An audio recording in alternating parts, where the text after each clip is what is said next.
Hi, Tiffany here. Welcome to my quilting life. If you are new to my channel, don't forget to head that way and subscribe. And don't forget to like and all that fun stuff. So, this is part one of a three-part series of template with my full review. I had to split up videos because I was having some editing problems, so you'll probably in a minute get to see a restart because that's just the way I made the video, but I don't know where it's going to end, and I don't know where part 2 is going to start, or part 3 is going to start and end. I don't know where any of it's going to end. So, please watch part 1, and then when it is done, go to part 2. When that is done, go to part 3. So, 3-part series, and I'll see you at the end of this video. Bye. Hi guys, Tiffany here. Welcome to my quilting life. Today, burst block. That is what we're doing. It is the burst block template by Missouri Star Quilt Company, put out by Appell. I'm pretty sure if I have it wrong, put it in the comments below. If you're new to my channel, head down that way, subscribe, like, and share. So let's get to this. And somewhere in the video, you have to watch it. I will give you my 100% honest opinion review about the burst block template and creating this magnificent quilt. See ya at the end of the video. Bye. Okay, so to make the burst block, which was originally man sewing by Appell, you need a layer cake of 10-inch squares of a print or whatever, and then a layer cake of 10-inch squares of a solid. Now, before I even tell you anything, I would 100% suggest, if you are just making one quilt, to do 6 across by 7 down. You need 42 squares. Unfortunately, my pack only came with 40 squares, so I cut 40 10-inch background squares. So I'm going to have to put it together, which you will see at the end of this video in a totally different way. But I'm going to be working with 40 squares, which is okay with me. So, you need 2 layer cakes, 1 of a print and 1 of a solid. I am using this as my prints, and I am using this as a print, but it reads as a solid. As well as you need the actual burst block, which is by Appell, put out by the Missouri Star Quilt Company.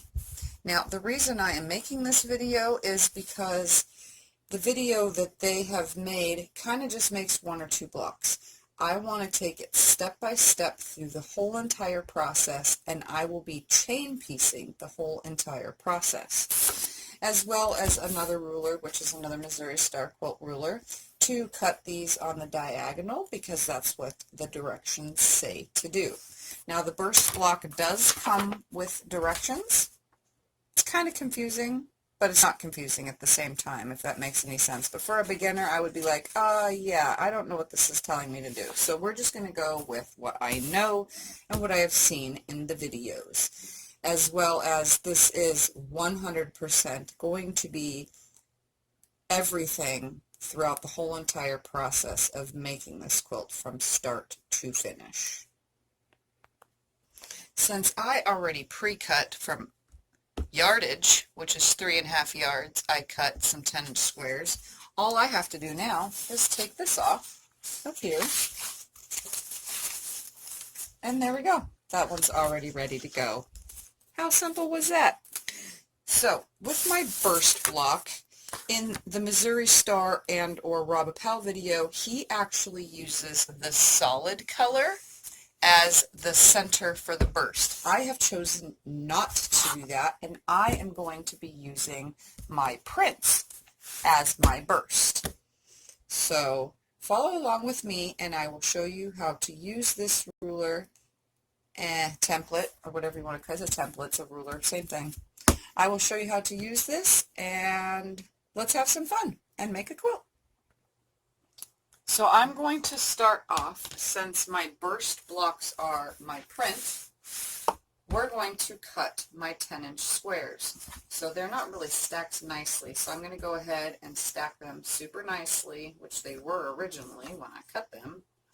But I'm going to stack them super nicely, and these are the color that I chose to be cut on the diagonal. So this is what I mean by that. So we're going to stack a bunch up. I'm comfortable with cutting 6 to 8 layers at a time. Just do what's comfortable for you. So I'm just going to stack them up.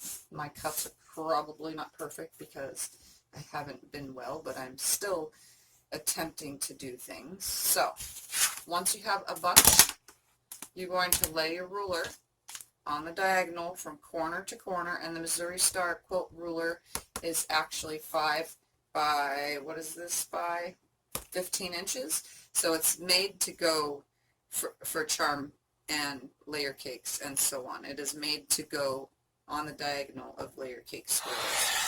So I'm going to cut on the diagonal one time, and I am going to do this, I didn't change my blade out again, I'm going to do this to my whole entire stack. So stick with me and let's do the whole entire stack.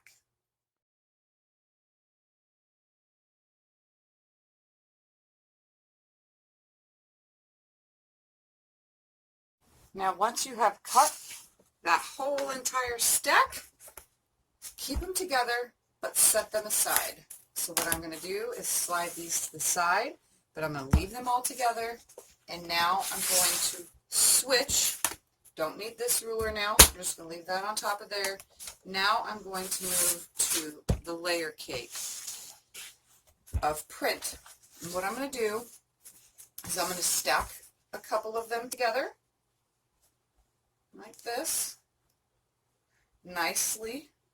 I mean, they do kind of come stacked, but sometimes they get moved around. This one looks like it has 2 of each print, which is really nice. So I'm just going to stack these up nicely, and I'm just going to do a few at a time. So we'll do 6, because that's my comfort zone, especially for rulers that I'm not familiar with. So I'm going to put 6 together just like this. And what I'm going to do, because I am two-handed, but for those that are not, I'm going to lay this right here on my mat within some squares so that it's equal. And what I'm going to do is I'm going to take template, and I want it right side up. Now remember, you are facing towards me, down on me. I am facing away from me. We're going to lay this ruler from corner to corner, and we're going to line that up nicely, just like this. Make sure that it's nice and lined up. Don't worry about your pinked edges because none of that is going to matter. So we're going to line it up. It's corner to corner, and now I'm going to cut one side, and I should change my blade out, but we're not going to, and I'm going to pull that away. Do not move that or touch it. Just pull it away. Now switch to your, if you are not two-handed, use a rotating mat or rotate the whole piece. Then you are going to cut the other side. I had to press down just a little because of the fact that I am, in an awkward position. Now, keep this separate. Take these 2 pieces and put them together. Why? Because we are going to need those later. So set those aside in a nice big pile over here. These go in a nice pile over here. So we're going to go ahead, and I'm going to do that one more time so you can see. I'm going to stack again 6 more. Just very, very nicely stack them up. It doesn't matter if they have pink edges or not. Stack them up really nice, like so. Let's get one more on there. Very nice. Now you can also turn it like this on a line on your mat if you can cut both-handed like I can. I'm not perfect at it. I'm a little bit slower with my left than I am my right. But again, I'm going to do the same thing. So I'm going to cut one side. I'm going to take those as soon as they're completely cut, like because I need a new blade. And I'm going to set those aside on top of my stack. And then I'm going to hold this down, or you can rotate it to where you're using both your right and left hand. Or, you know what I mean? Turn the whole thing around as is, just like this, so that you're cutting both with your right hand. So you would turn it around and or use a rotating mat, line the whole thing back up again, make sure everything's nice and lined up, and then cut your other side. Just remember to flip this back around when you're throwing it on your stack, because you want to keep those stacks separate. Just like this. Here's one stack, so these pieces, and then these pieces I'm taking and putting in my other stack, which is right here. So keep them in the stacks. I'm going to go ahead and cut the rest of them for you and hang out and watch.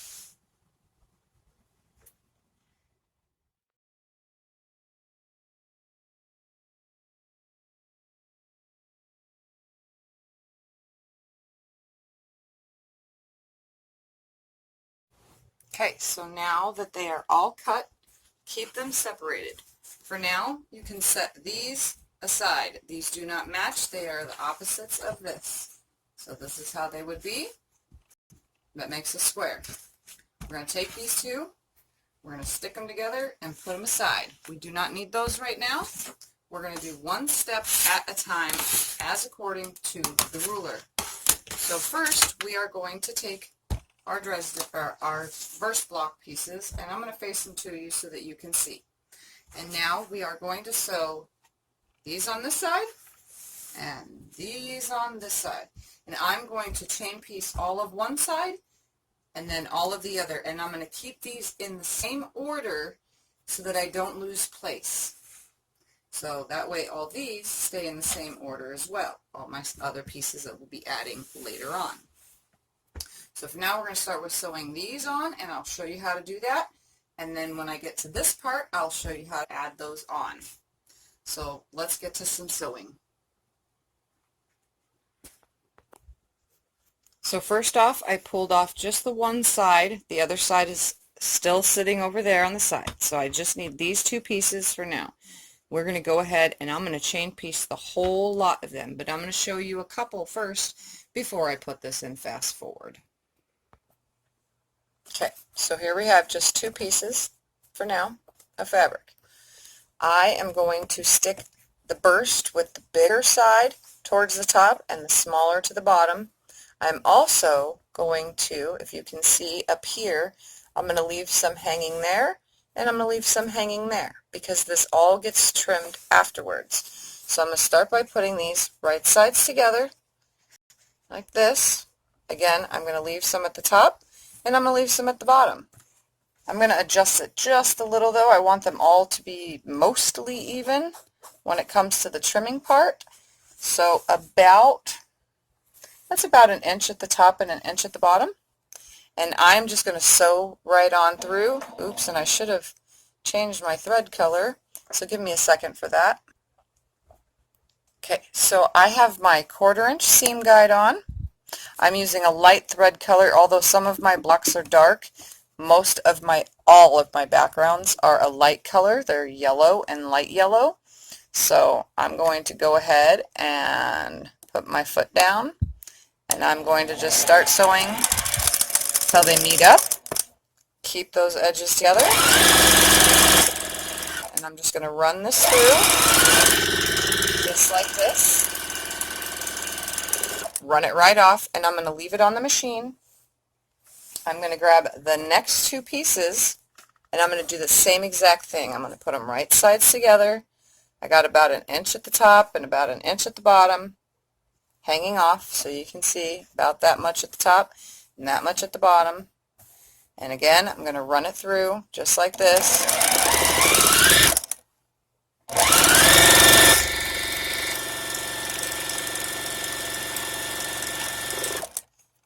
Grab the next one. I'm keeping them in the exact order that I'm picking them up because that is how my whole entire project will be pieced. So again, right sides together. Slide some of this through. After a while, you'll get used to where you're laying it. When you do finally put them right sides together, remember that this is on the bias. Every single piece is on the bias. Now, all these cuts, so it will be kind of stretchy. So watch for that. Again, right sides together. Make sure that the bottom has the same amount as the top. I'm just going to go ahead and slip through. Just like this. And that is how they're done. And they will end up in a big huge pile in front of me in the order as I started. Okay? So I'm going to chain piece this whole project to show you how we can chain piece the whole project and get it done faster. So let's put this in fast forward and sew it all up.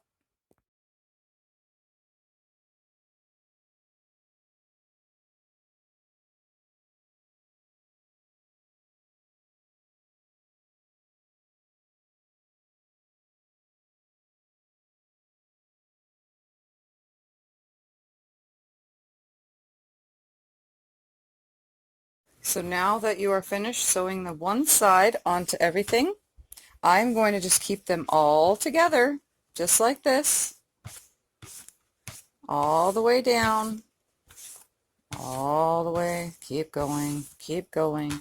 I want them in my lap, but for now they're not going in my lap because I'm showing you. We're going to keep them all together, all the way to the beginning, keep going, till you get all your blocks to the beginning. Found the beginning. Now I'm going to press these outwards away from with my finger just to show you real quick. So now I'm going to add that other piece. So remember that other half stack of triangles? Just like this. I'm going to pick this up so I can show you. So there's the other half. I'm now going to chain piece while they're all still hooked together one of these onto this. So let me take you over to the front view and show you. Okay, so the stack is on my lap. We're the front view. Here's the piece. All I did for now is just finger pressed it over away. And normally I would press to this dark, but I'm just pressing everything away from this because that's what the directions say to do. So I'm going to grab the other half now, and we're going to attach it the same way the first piece, except we're going from the top this time. So I'm going to hang it over again about, I don't know, this is about an inch. You know, this whole project could have been done with probably 9-inch squares as these other ones, but since they're getting cut down so many times, maybe not. But by the looks of things, if you're just doing the burst in the center, I mean, it should be fine, but I'm going to go ahead and we're going to sew this one through. And the next one is already right here. I am not going to bother pressing any of these. I just wanted to show you for the video's sake. So I guess I'll just press a couple of them while I show you attaching. So they're still attached. I'm just going to move this over a little. See, I'm still hooked. Move it over just a little. And I'm going to go ahead, grab my next piece, flip it up right sides together, and I'm going to slide this one in next. So I'm going to line them up. They are right sides together, and I'm going to go ahead and keep it together, sewing all the way down. So I came up to the next piece. Again, make sure you're sewing onto the side that is the center piece. So I'm just going to finger press this out of the way just for the video's sake. Again, we're going to grab the next piece. I'm going to lay it right sides together, hanging it over about an inch. You can see there's a lot hanging there. I'm just going to slide this under and sew on down. All the while, the whole entire pile is sitting on my lap, and I just realized that right here I kind of veered off a little bit. That's okay. I don't mind going over it a second time. So now I'm not going to bother pressing. I'm just going to grab this next one, lay it over about an inch, and then slide it through. Your machine should be able to take it because your chain piece. We're trying to save on the project by chain piecing the whole thing instead of making one block at a time. I'm just doing it like this, and then we will go to the next step after this. So let's put this in fast forward.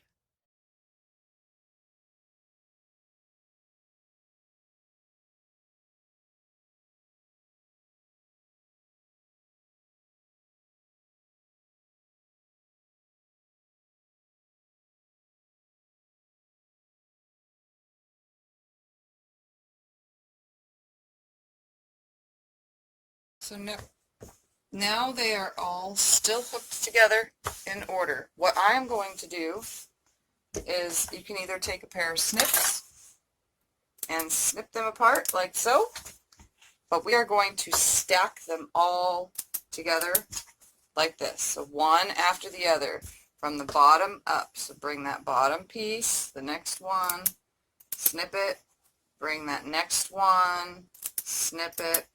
Keep them all in order the way that you started sewing in the first place, because that's going to be the order of your next pieces. Now you could go for scrappy and not care about the order, which I was thinking about doing at first, but that'll be a whole nother quilt. So you can just keep snipping them apart like this and stacking them together, and or you could use your cutter here, snip them apart, stack them, you know what I mean? So you just snip them, stack them. It's probably faster. Either way, it doesn't matter. If you don't have a little cutter, just snip them and stack them. But keep them in order from bottom to top. That is very important for the next step when you're chain piecing a whole entire project like this. So let's fast forward and keep them stacked up.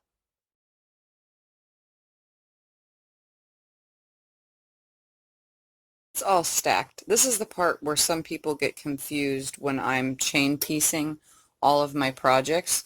We're coming over to the iron now.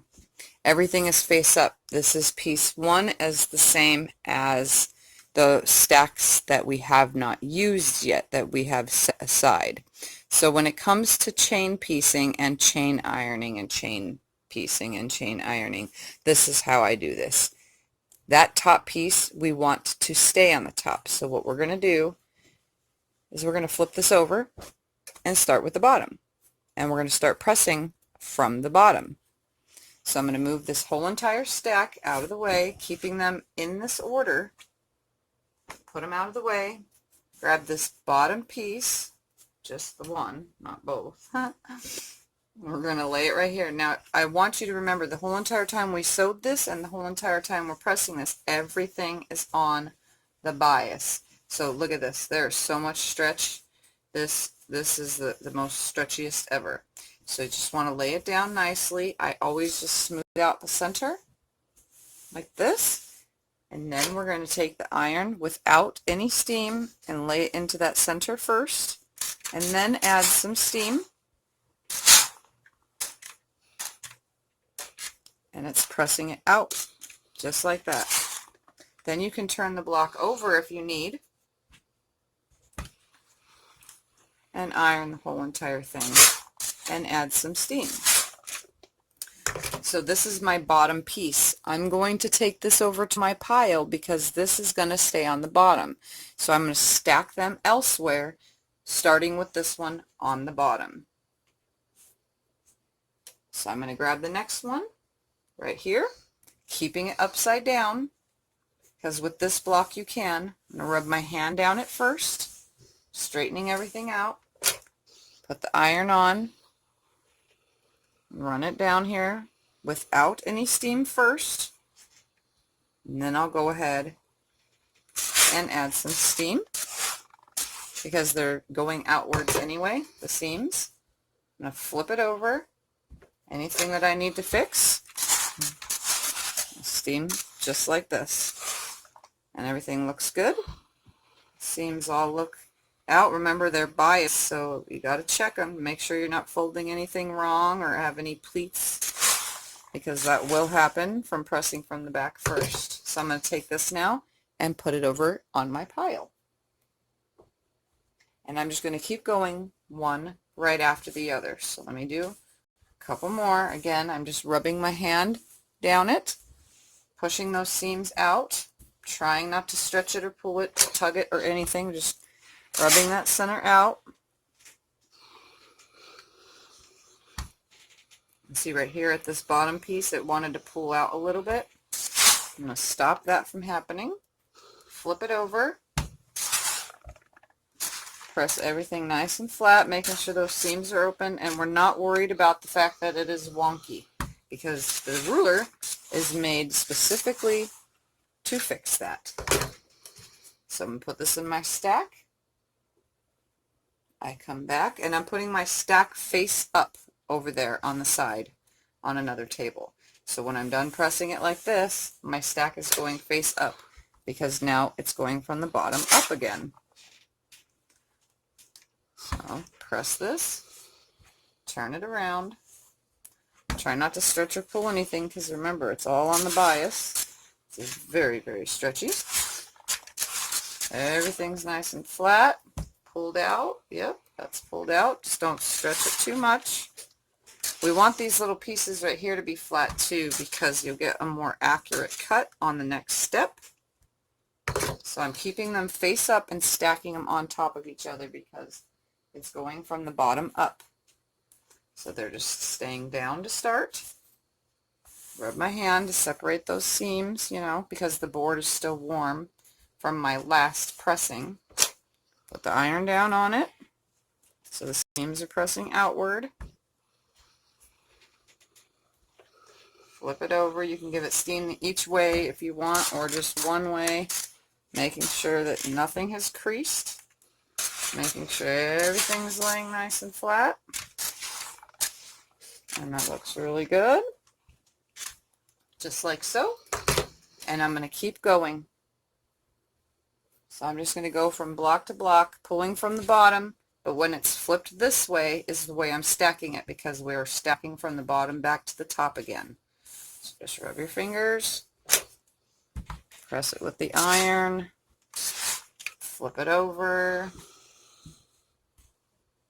Make sure that those seams are opened up, but it's biased, so don't stretch too much. Everything's opened up. Give it some steam, which I'm running out of, but that's okay. Everything's nice and flat, just the way we want it. These little bit guys, if they bend the wrong way, it doesn't matter, because they're going to get trimmed off. And I'm going to just keep going.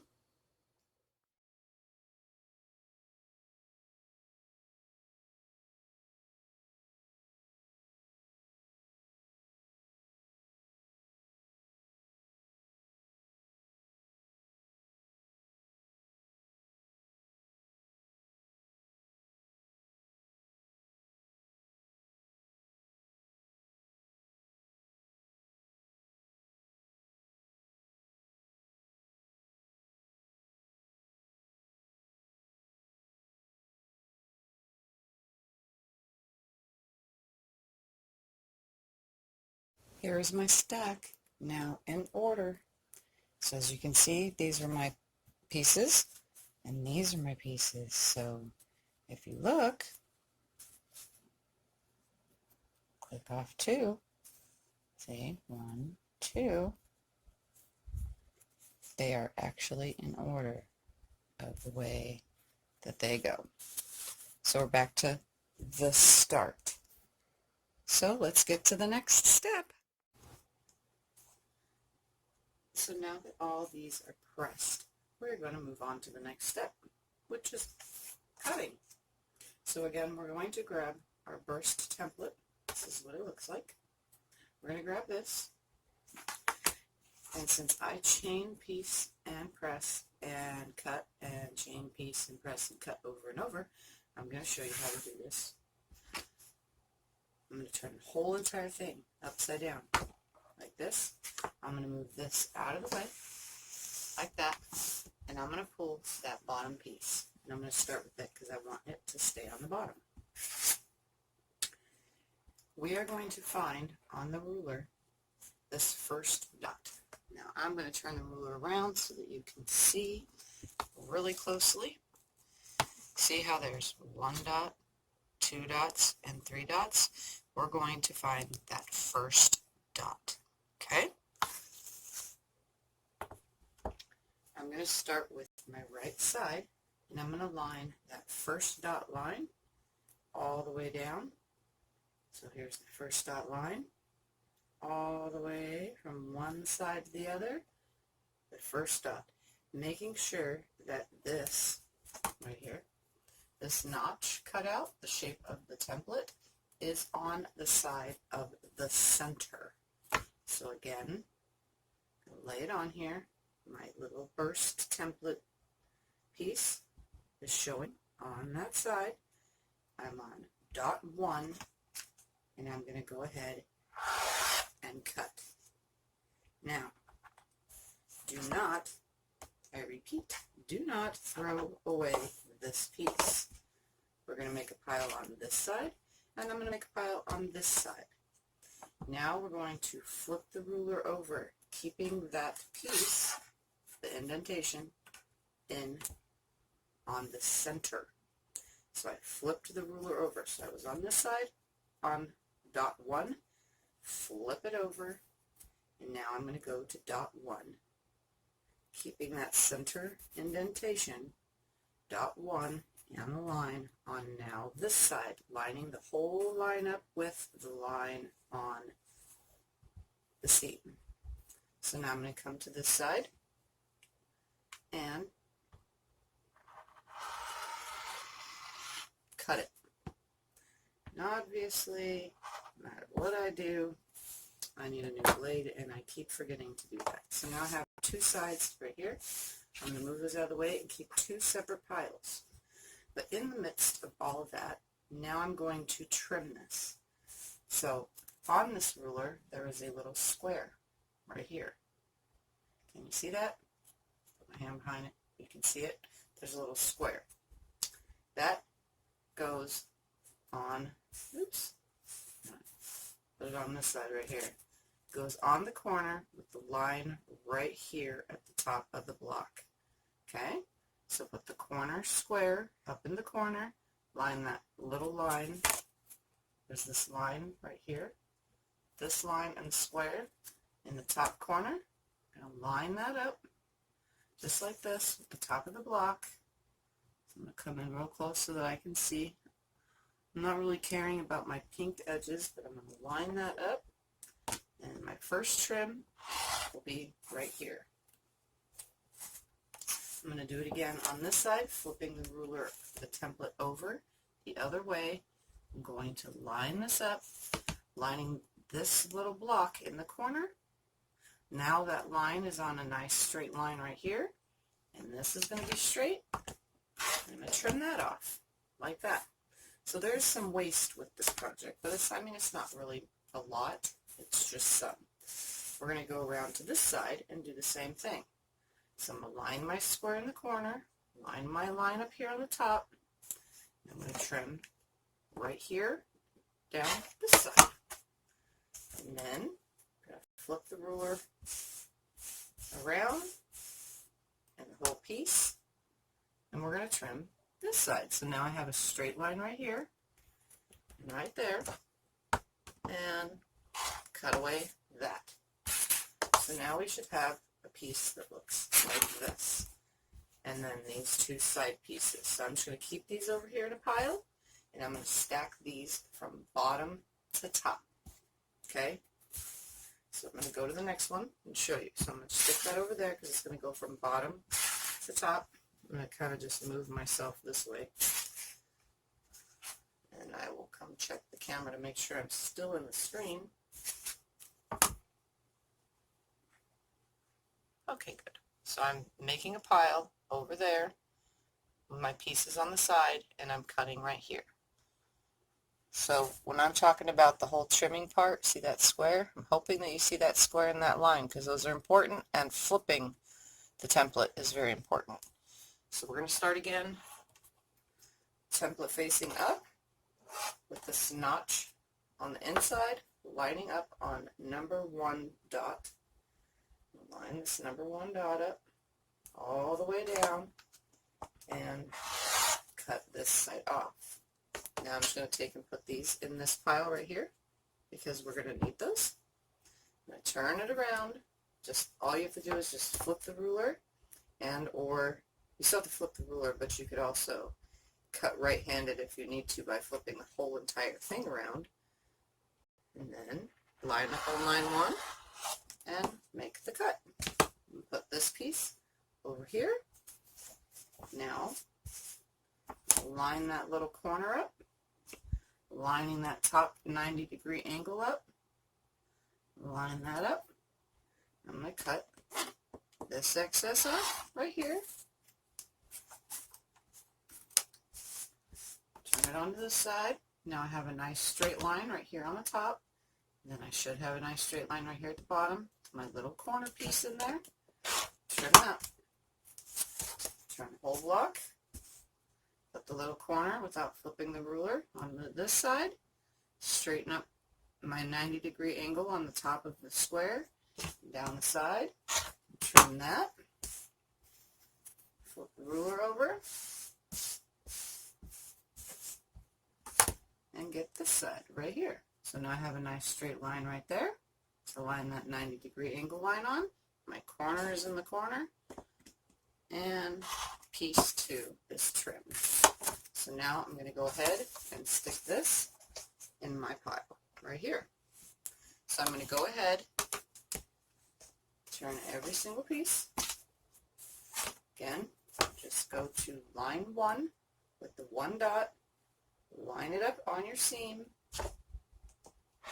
trim it away, keep all your pieces stacked, turn the ruler, making sure that indentation or the shape of the ruler template is on that piece, on the center, and trim it away. Putting it in my pile here. Then I'm going to go ahead and trim right here on this side. Straighten that up nice and straight. Trim that one off. Turn the whole thing. Trim this one off, lining up that 90-degree angle up the top. Flip my template around. Get this side now. Lining it up. It's a nice straight line this time.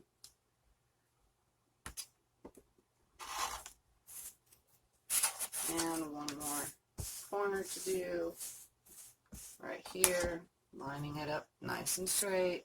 The template is flipped right now.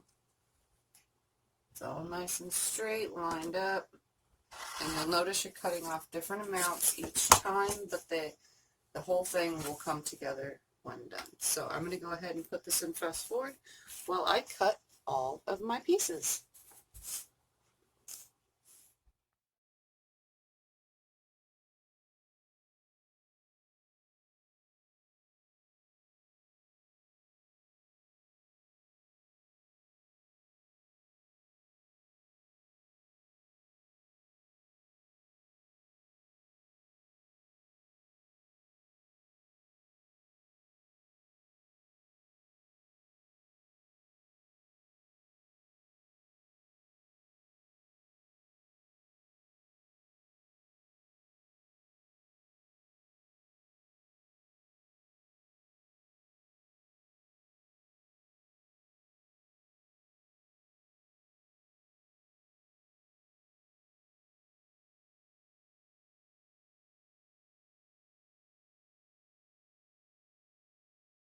I wanted to pause for a second and come back and show you so you don't always have to use the ruler for this.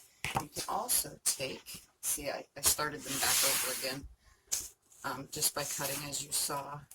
You can also take, so I'm going to work from the bottom up again, a big square 90-degree angle ruler, and you can line it up like this in the corner, just like so. And you can cut off both sides just like that. Turn it around, line up your 90-degree angle ruler, the big one. That way you're not flipping and turning the other ruler too much, because it will get tiring on the hands. So I kind of just wanted to cover this part that you don't have to use the other ruler throughout this whole process. The first block ruler, you can actually just do this with a regular ruler, which would probably make it go quicker. Just use the first block ruler to get the cuts from these. For everything else for trimming, you can always just use a regular ruler. So I'm going to go ahead and cut one more, and then I'll just put it in fast forward so that you can watch me finish trimming all these up. It's a lot easier this way, honestly, and this process hasn't taken me very long to cut all these blocks, so I'm going to assume that this whole chain piecing versus making one block at a time is going a lot faster. And if it seems like it's taking a long time, it is only because I've been stopping quite often because I have to rest often. Other than that, so far I think I'm 2.5 hours total in, even, you know, in the fast forward sections. It's not very long, so it doesn't take very long, but this way is probably faster. And you can probably just use this ruler even to, as long as you have a 90-degree angle, you know, but this one you'd have to turn more than once for the length, you know what I mean? So it's easier with a big square. So I just thought I would let you guys know that that can be done.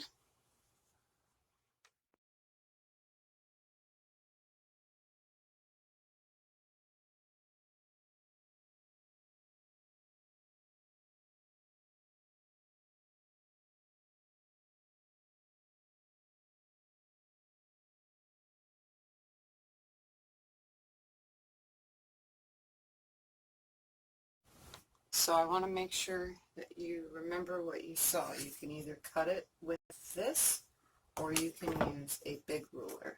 And what I was pointing out during my cutting is making sure that when you are trimming your block, that you are taking this 45-degree angle on your large ruler, and you are lining it up from this corner to this point down here on the block. That's how you're going to get your most accurate block. As opposed to when you use this, you're still going to get your accurate block because you're lining up from the lines on it. But if you're going to use a big ruler like I just did, this corner and this corner from your 45-degree angle should line up. And these should run perpendicular right here. As you can see, the 60-degree angles are running. So, or 30-degree angles, sorry, and 45-degree angle. So you're going to use a big ruler, just make sure you line up point to point. I just wanted to point that out. Now, on to the next step. So, if we have just cut these off, now we're going to take these two stacks, move them out of the way, because now we are bringing these back like this. So you see how that works? So now I should be back in order exactly from running bottom to top, exactly how I've explained it to you over and over. Every single one of these colors should match up and meet up. Nothing got out of order. Now these are going to go on. So let's get to the next sewing step, shall we? Okay, so now we have these, and we removed those, and now we're going to re-add these pieces again. We're going to chain piece them through. So I'm going to grab this piece, all of these, and I'm going to put them up here, and I'm going to grab these, and I'm going to put them all up here as well, and I'm going to show you how to sew those on. So same with each and every time now. We grab one piece of this and one piece of this. Move some stuff out of the way. And they're going to stick over. This time, probably like 3/4 of an inch they're going to stick over. So we're going to put it on here like this and like that. So again, it's hanging over on both ends. Make sure that it's as equal as you can get it. We're going to slide it under. Make sure everything stays nice and lined up. Remember, the whole entire time you are sewing on the bias. So don't stretch or pull, just sew. And then we're going to grab the next one. We're going to put them right sides together, like this, hanging them over about the same on each end, and we're going to slide the next one through, keeping everything nice and lined up. And it almost sounds like soon I will be out of bobbin, but I will sew until I'm out. Okay, so let's grab the next one, and I'll show you one more time. So it's going to stick over when we put this right sides together. You can see there's lots hanging over on this side, and there's the same amount hanging over on the bottom as well. So we're just going to go ahead and slide that in. Line it up. Do not stretch or pull.